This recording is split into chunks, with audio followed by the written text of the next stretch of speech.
नमस्कार, मैं हूं संजय कुमार और आपको पता है कि बाल विकास परियोजना का जो स्थिति है, वो हम लगातार आपके बीच दे रहे हैं। लेकिन जो कमी है, उस कमी को हम सरकार को भी दिखाना चाहते हैं, बताना चाहते हैं कि आंगनबाड़ी सेंटर पर जो आजकल कमी देखी जा रही है, वो मैंने रिसर्च किया है और मैंने देखा है जाकर के धरातल पर। और सेंटर पर मैंने एक चीज़ पाया है, जहाँ पर सेविका, सहायिका और बच्चों को भी बहुत कठिनाई होता है। मैंने 100 सेंटर की जांच की, जिसमें से कम तो 95 ऐसे सेंटर पाया गया जहां पर ना तो चापाकल है और ना ही शौचालय है। अब ज़रा सोच लीजिए आप कि उसी शौचालय में न होने के वजह से कितनी परेशानी होती होगी उन महिलाओं को जो वहाँ पर सेविका और सहायिका है। बच्चे को खाना बनाना है, सहायिका को पानी कहाँ से लाना पड़ता है, ये भी एक बहुत बड़ी सवाल है। लेकिन हमारे साथ इस समय सीतामढ़ी के लोकसभा पूर्व प्रत्याशी डॉक्टर आर के चंद्रा जी है और हम बात करेंगे। सर, सबसे पहले आपको स्वागत है। बहुत बहुत धन्यवाद जी सर, देखा जा रहा है कि 95% आंगनबाड़ी सेंटर पर ना तो चापाकल है और नहीं शौचालय है। क्या आपको लगता है कि प्रधानमंत्री जी जो नारा दिए थे स्वच्छ मिशन का महिलाओं के सम्मान में, आज भी जो है विभाग में इस प्रकार की व्यवस्था नहीं है? क्या कहना चाहेंगे आप? सबसे बड़ी बात यह है कि जो स्वच्छ भारत मिशन प्रधानमंत्री ने अपना नाम दे दिया जी 2.0, जी ये मूलतः बहुत पहले से ये गांधी जी के नाम पर जी ये योजना थी। जी इन्होंने शौचालय तो बनाने के लिए दे दिया लोगों को, जी लेकिन ये नहीं बताया कि शौचालय कहाँ सबसे पहले बनाया जाए। जी इन लोगों को बोला कि घर में बनाओ, जी और बहुत जगह हुआ कि शौचालय के नाम पे बहुत सारी धोखाधड़ी भी हुई। जी यहाँ तक कि ग्रामीण क्षेत्रों में भी आपको नल जल के साथ बहुत सारे जगह शौचालय बनाए गए, लेकिन वाकया देखिएगा, हकीकत में तो शौचालय कहीं भी चालू नहीं है। जी आपको अगल बगल कहीं भी आप देख लीजिएगा, ग्रामीण क्षेत्रों में तो खास करके आदतें डालना भी बड़ी मुश्किल है।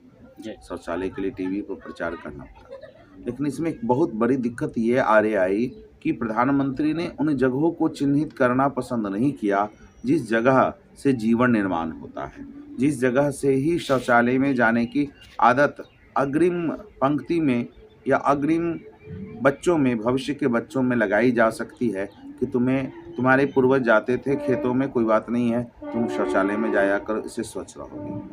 अब आंगनबाड़ी में मुझे लगता है, आंगन और बाड़ी के केंद्रों में जो बच्चे पढ़ते हैं वो बच्चे होते हैं जो बहुत ही अभी पैदा लिया है, जी बाल वाटिका तरीके से खेलते होते, उन बच्चों को पढ़ाना है। जी और ज़्यादातर आंगनबाड़ी में पढ़ाने के लिए जिन सहायिका और सेविका की नियुक्ति की गई है वो औरतें हैं। जी वो प्रधानमंत्री ने कभी ये सोचा ही नहीं है, जी या मौजूदा सरकार ने इस पर कभी ध्यान ही नहीं दिया कि हम जिस जगह को व्यवस्थित कर रहे हैं पढ़ाने के लिए, जी उस जगह महिलाएं पढ़ा रही है, उन्हें शौच के लिए कहाँ जाना हो। जी एक तरफ कहते हैं कि महिलाएं घर की इज्जत होती है, अब इज्जत घर के बाहर जाए शौचालय करने के लिए, शौच के लिए, तो ये अच्छी बात नहीं है।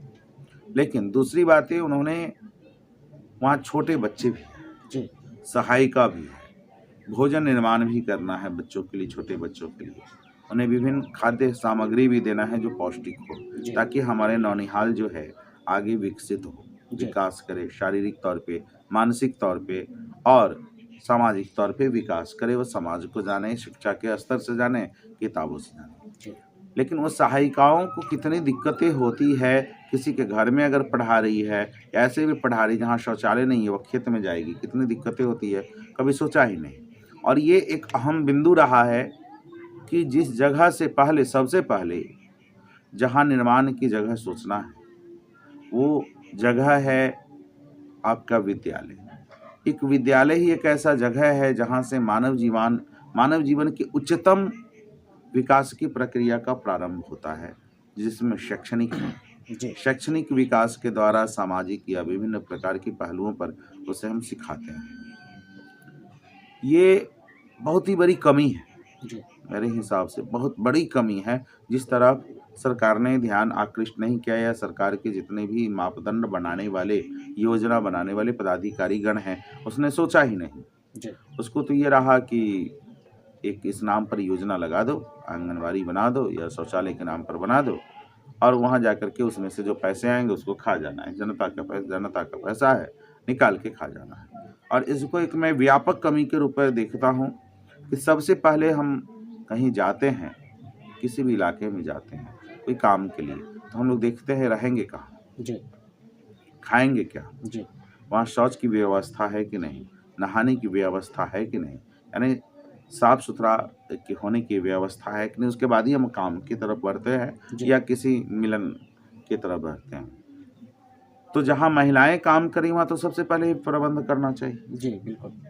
बच्चे हैं वहाँ, बच्चे हैं, बच्चों को ये ध्यान नहीं होता है कि हम लैट्रिन कर रहे हैं तो ये जगह कौन सा है। जी बिल्कुल। उसे तो महसूस होता है और वो बताएगा कि मुझे लैट्रिन लगी या मुझे पेशाब लगे और मैं स्टार्ट हो जाऊंगा। जी तो ये एक बहुत बड़ी कमी है। जी तो इस मामले में व्यापक तरीके से इस चीज़ को देखना चाहिए, मेरे हिसाब से हर हाल में देखना चाहिए कि पहले वहाँ व्यवस्था हो।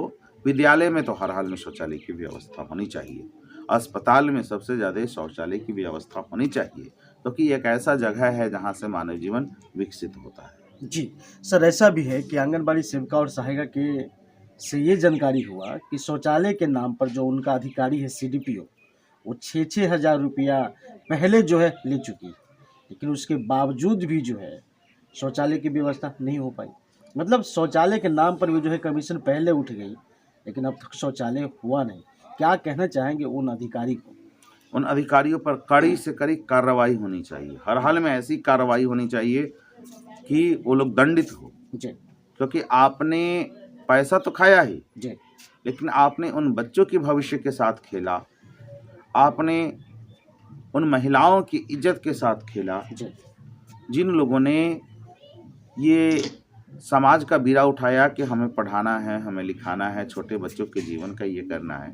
जो महिलाएं बहुत कम दर में वहाँ काम कर रही है, जी आंगनबाड़ी में आप चोरी कर लिए तो वो चोरी करेंगे, वह काम चोरी भी करेंगे, पैसा चोरी भी करेंगे, शिक्षा चोरी करेंगे। ये बहुत ही घटिया किस्म का जो है कार्य किया गया है। अगर पैसा उठाए तो उन पर सख्त जांच करते हुए सख्त से सख्त कार्रवाई करनी चाहिए और उनके खिलाफ रिपोर्टिंग होनी चाहिए। अगर देखा जाए सर, तो आंगनवाड़ी विभाग में कम से कम 90% तो महिलाएं हैं, चाहे सीडीपीओ हो, चाहे सुपरवाइजर हो या फिर सेविका सहायिका हो। ऐसा नहीं लगता कि महिला ही महिलाओं को जो है इज्जत का हनन कर रहा है? देखिए, एक बात मैं बार बार कहता हूँ, जी महिलाओं का दुश्मन सबसे ज़्यादा महिलाएं रही हैं। जी एक घर में बाप जो है ना, बेटी को सबसे ज़्यादा प्यार करता है, जी उसी जगह माँ को देखिएगा, बेटा को प्यार करता है। जी अगर बेटी को या बहू को सबसे ज़्यादा शोषित करने का काम कोई करती है तो वो है महिला। जी पुरुष नहीं करता है, पुरुष तो बेचारा दिन भर बाहर रहता है, घर के बाहर रहता है। मैं इस बात को बहुत पहले भी बोला था जी कि पुरुष तो दिन भर बाहर रहता है, जी घर में सास है, बेटा आया खाने के लिए, उसको उल्टा सीधा 10 को ब्रीफिंग कर दिए और उससे जो है औरत को पिटवा दिए, उसको झगड़ा लगा दिए या भर दिन ताजन दिए, तुम्हें ऐसा नहीं करना है, वैसा नहीं करना है, ये नहीं करना है, ये काम नहीं करती, वो काम करती है। वैसे आप देखिएगा, पुरुष की हिफाजत करने के लिए लोग कहता है कि पुरुषों से डर है महिलाओं की हिफाजत में। रोड पर एक कोई महिला जा रही है, अगर झूठे हल्ला भी कर दी कि अमुक पुरुष छेड़ रहा है, चाहे उसका पति क्यों न हो, 200 आदमी बेवजह का भाई बन जाएगा जी और उस आदमी को मारने के लिए तैनात हो जाएगा। ऐसा क्यों कर रहे हो? ये आज नहीं, सदियों